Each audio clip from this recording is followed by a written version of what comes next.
کہ کبھی گنبد کبھی مینار سے باتیں کی ہے، رات بھر طیبہ کے انوار سے باتیں کی ہے، کبھی گنبد کبھی مینار سے باتیں کی ہے، رات بھر طیبہ کے انوار سے باتیں کی ہے۔ جبرائیل آپ کی قسمت کا نہیں کوئی جواب، آپ نے نبیوں کے سردار سے باتیں کی ہے، آپ نے نبیوں کے سردار سے باتیں کی ہے، آپ نے نبیوں کے سردار سے باتیں کی ہے۔ بخش دوں گا میرے محبوب تیری امت کو، بخش دوں گا میری محبوب تیری امت کو۔ رب نے معراج میں سرکار سے باتیں کی ہے، رب نے معراج میں سرکار سے باتیں کی ہے۔ حضرات وقت بڑی تیزی کے ساتھ گزر رہا ہے، صرف 10 سے 12 منٹ کی تقریر کے لیے خطیب انقلاب حضرت علامہ مولانا حسنین رضا صاحب قبلہ کو آپ کے روبرو پیش کرنے جا رہا ہوں، اس لیے وقت بڑی تیزی کے ساتھ گزر رہا ہے۔ نعرہ تکبیر! آپ لوگ ٹھنڈے پڑ جاتے ہیں۔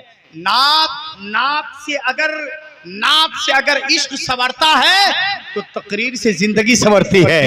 اچھا کتنے لوگ زندگی سنوارنا چاہتے ہیں، کتنے لوگ زندگی سنوارنا چاہتے ہیں؟ اپنی زندگی، اپنے آنے والی نسلوں کی زندگی ذرا استقبال کر لیجئے۔ نعرہ تکبیر! نعرہ رسالت! اصلاح معاشرہ کانفرنس حضرت علامہ حسنین رضا صاحب قبلہ، نعرہ تکبیر، نعرہ رسالت، قیام امن و امان، لا الہ الا اللہ ہے کافروں پہ گرا، لا الہ الا اللہ۔ علامہ حسنین آپ اتنا صرف سمجھا دے، سکھائے بچوں کو ماں، لا الہ۔ کسی شاعر نے کیا ہی خوب کہا ہے، منزل سے آگے بڑھ کر منزل تلاش کر،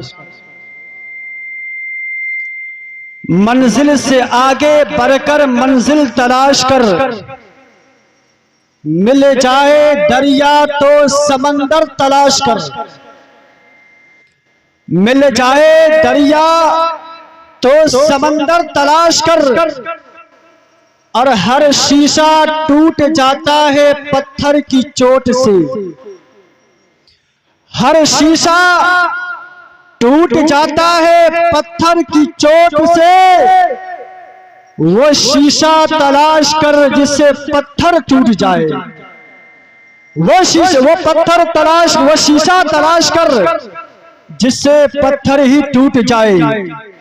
اب عزیزان ملت اسلامیہ، شاید یہ شعر ہمارے نیتا صاحب کو پسند آیا، ڈاکٹر اعظم صاحب کو، جنہوں نے مجھے حوصلہ افزائی کے لیے چند نذرانے پیش کیے، اور ماشاءاللہ یہ ہمارے شاید میر صاحب ہیں جنہوں نے حوصلہ افزائی کے لیے پیش کرا، ماشاءاللہ۔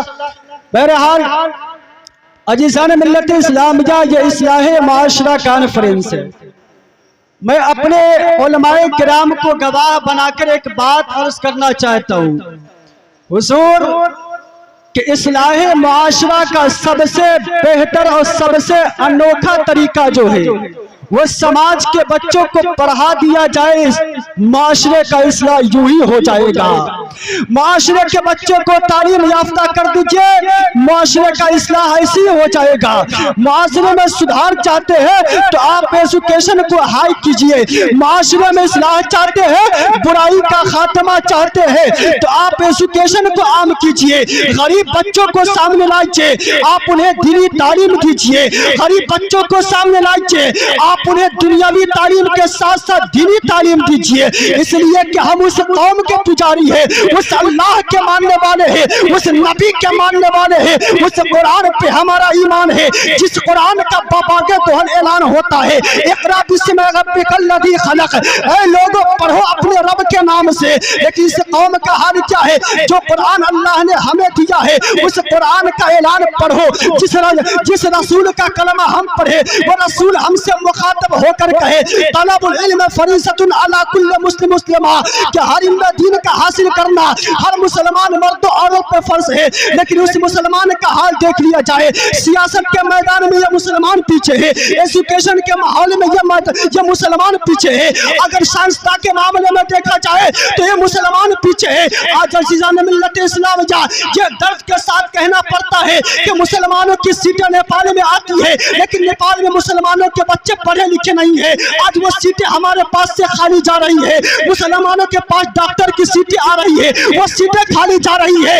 अगर आप चाहते हैं कि हमारे समाज का भला हो जाए, हमारे समाज का इस्लाह हो जाए, तो मैं आपको हाथ जोड़कर विनती करता हूँ कि अपने पैसों को आप ताश में न लुटाइए, अपने पैसों को आप जुआ में न लुटाइए, अपने पैसों को आप सिगरेट गांजे भांग के नाम पर न लुटाइए, बल्कि आपको मैं हाथ जोड़कर विनती करता हूँ, अगर समाज का भला चाहते हैं, गरीब का भला चाहते हैं, अपने मोहल्ले में मदरसा कायम कीजिए, अपने गांव में स्कूल कायम कीजिए, अपने गांव में स्कूल कायम कीजिए, अपने गांव में कॉलेज कायम कीजिए। कसम खुदा की मुसलमानों, आपका बच्चा दीनी तालीम के साथ साथ दुनिया की तालीमें हासिल करेगा तो ये बच्चा जब अपने मैदान में खड़ा होगा तो ये उस बच्चे को फख्र होगा और ये कहेगा हम भी कि उस दीन का मानने वाले हैं जिसके कुरान का ऐलान है, इक़रा बिस्मि रब्बिकल लज़ी खलक़, कि पढ़ो उस रब के नाम से जिसने तुम्हें पैदा।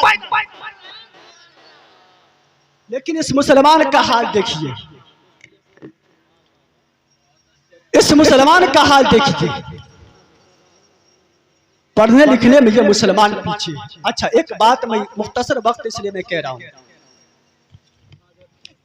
ये मुसलमान कहते हैं कुछ अपने गरीबी का बहाना करते हैं कि हम कहां से अपने बच्चों को पढ़ाएं, हाईएस्ट तालीम कहां से अपने बच्चों को हम दें, यह बहाना करते हैं अज़ीज़ान मिल्लत इस्लाम। मैं कहता हूं आप अपने पेट को कैसे पालते हैं, उसी में से आप आधी रोटी खाए ना अपने बच्चों को पढ़ाए। मैं एक आदमी के यहां जिक्र करूंगा जिसके अकीदा से मुझे कोई बहस नहीं, वो दुनिया के सामने मुसलमान कहलाता है, जिसका नाम आपने एपीजे अब्दुल कलाम सुना होगा। इसे हम भी मुसलमान जान रहे हैं। दुनिया के जितने भी लोग उसके जीवनी को, उसकी जिंदगी को, उसके लाइफ को पढ़ते हैं, सभी इंसान जानते हैं कि मुसलमान है। आपको पता होना चाहिए अज़ीज़ान मिल्लत इस्लाम, इंडिया को जो सबसे बड़ा आर्टिलरी हथियार दिया है वो एपीजे अब्दुल कलाम पहला साइंसदान है जिसने दिया है।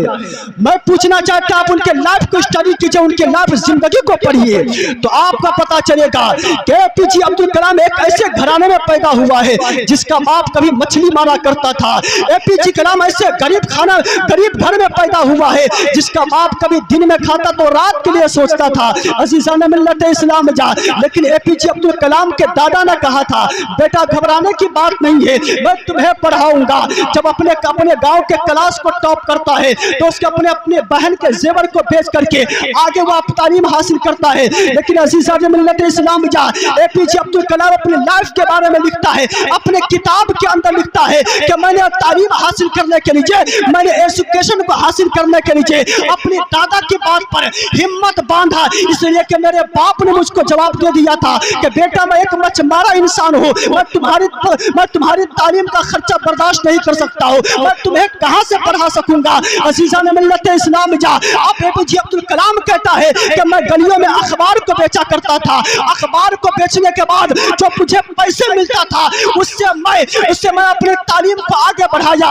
अज़ीज़ान मिल्लत इस्लाम, तो गरीबी एपीजे अब्दुल कलाम ने भी देखा है और गरीबी का मामला पूछते हैं तो हज़रत अली मुर्तज़ा की जिंदगी को उठाकर देख लीजिए, हज़रत फारूक आज़म की जिंदगी को उठाकर देख लीजिए और दीगर सहाबा किराम है, आप उनकी जिंदगी को उठाकर देख लीजिए। लेकिन अज़ीज़ान मिल्लत इस्लाम, एजुकेशन हासिल न करने का, तालीम हासिल न करने का गरीबी का बहाना न बना जाए, बल्कि जिसके अंदर शौक होगा, जिसके अंदर ज़ौक़ होगा कि हमें इल्म दीन के साथ साथ दुनिया की भी तालीम हासिल करनी है, वो इंसान गरीबी का बहाना नहीं बनाएगा बल्कि अपना कदम आगे बढ़ाएगा, आगे बढ़ाएगा।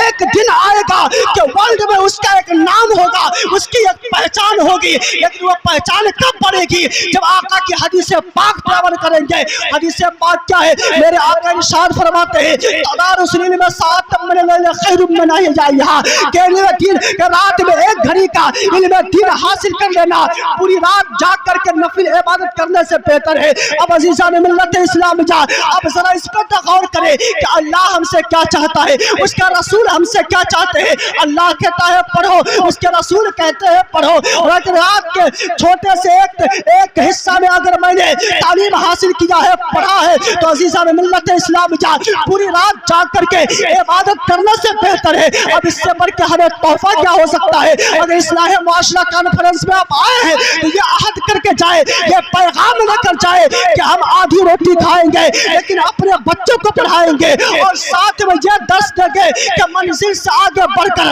मंजिल तलाश कर, मिल जाए दरिया तो समंदर तलाश कर, हर शीशा टूट जाता है पत्थर की चोट से, वो शीशा तलाश कर जिससे पत्थर एक टूट जाए। अब अजीज़ान मिल्लत इस्लामिया एक साथ हल्की सी रोशनी डाल दूं। मैं अपने उलमाए किराम से विनती करूंगा कि इसमें बहुत सारे उलमाए किराम आ रहे हैं, मदरसे चलाने वाले होंगे, सब हैं माशाल्लाह, मैं भी मदरसा चलाने वाला हूं। मैं आपसे विनती करूंगा कि हालात हाजरा के तहत आप सिर्फ अपने बच्चों को दीनी तालीम न दें, अपने मदरसों में आप नेपाली ऐड करें, इंग्लिश ऐड करें, साइंस ऐड करें, सामाजिक तालीम भी ऐड करें। क्यों? अभी हमें मुकाबला है साइंस से, अभी हमें मुकाबला है दुनिया से। जब हमारे बच्चे दीन के साथ दुनिया पढ़ेंगे ना, इस दुनिया के साथ शाना बशाना होकर चलेंगे, फिर हमें जो हक मिलेगा, कसम खुदा की मुसलमानों आप सोच भी नहीं सकते। एक मैं अदना मिसाल देता, हमारे बहुत सारे लोग इस पर कमेंट करते हैं, बस एक नुक्ता बयान कर दूं। हमारे बहुत सारे लोग कमेंट करते हैं कि दुनियावी तालीम हासिल करके हम क्या कर सकेंगे। आपने अल्लामा फजल हक खैराबादी का भी नाम सुना होगा। ये इससे बड़े भी आज के दौर में कोई आलिम मौजूद है तो हमें बताए, हमें आप मिसाल में पेश करें। अल्लामा फजल हक खैराबादी की जिंदगी का आप मुताला करें तो आपको पता चलेगा कि वही अल्लामा फजल हक खैराबादी है जो एक वक्त अपने आप को जज भी कहला रहे हैं। जब वो जोहर की आजान से पहले जज की कुर्सी पे बैठ करके दुनिया वालों के सामने इंसाफ का फैसला सुना रहे हैं, लेकिन चूहे जब जोहर की आजान होती है तो कुर्सी से नीचे आकर के अल्लाह रब्बुल इज्जत की बारगाह में और नमाज अदा कर रहे हैं। अजीज़ान मिल्लत इस्लाम या आप अल्लामा फजल हक खैराबादी की जिंदगी को उठाकर देख ले तो आपको पता चलेगा कि अल्लामा फजल हक खैराबादी एक आलिम दीन थे, अल्लामा फजल हक खैराबादी मुफ्ती भी थे, अल्लामा फजल हक खैराबादी मुहद्दिस भी थे, अल्लामा फजल हक खैराबादी मुहक्किक भी थे। अब जब अल्लामा फजल हक खैराबादी की जिंदगी को उठाकर देखेंगे तो आप अल्लामा फजल हक खैराबादी को पाएंगे जो अपने वक्त के वकील भी है, अल्लामा फजल हक खैराबादी अपने वक्त के जज भी है। मैं पूछना चाहता हूँ कि अल्लामा फजल हक खैराबादी को इस बात का इल्म ना था कि इल्म दीन हासिल के साथ हम दुनिया की तालीम हासिल क्या करेंगे, दुनिया की तालीम हासिल करके हम क्या कर सकेंगे। तो अल्लामा फजल हक खैराबादी ने हमें बता दिया है कि दुनिया से मुकाबला करना है, दुनिया से आपको अपना हक लेना है तो दुनिया की तालीम हासिल करनी पड़ेगी। इसलिए कि दुनिया के सामने अपने आप को पेश करना है, अपने दीन को पहुंचाना है तो उसकी जबान को आपको इख्तियार करना पड़ेगा। अज़ीज़ान मिल्लत इस्लाम या मेरा पैगाम ये है कि आप अपने बच्चों को पढ़ाए, अपने बच्चों को आगे बढ़ाए, इसलिए कि एजुकेशन वो पावर है, वो ताकत है जिससे इंसान चाहे तो पूरी दुनिया को पलट के रख सकता है। मैं आपके सामने कुछ नुक्ते की बातें रखता, लेकिन माजरत खाऊं हमारे बहुत सारे उलमाए किराम है, इन्हीं बातों के साथ अपनी गुफ्तगू खत्म करता और आपसे विनती करता हूं कि तालीमी मैदान में आके आइए, अपने बच्चों को पढ़ाइए, अपने आप को पढ़ने की कोशिश कीजिए। अल्लाह रब्बुल इज्जत की बारगाह में दुआ करता हूं कि अल्लाह तबारक व तआला हम सबको इल्म दीन के साथ साथ इल्म दुनियावी भी हासिल करने की तौफीक और रफ़ीक अता फरमाए।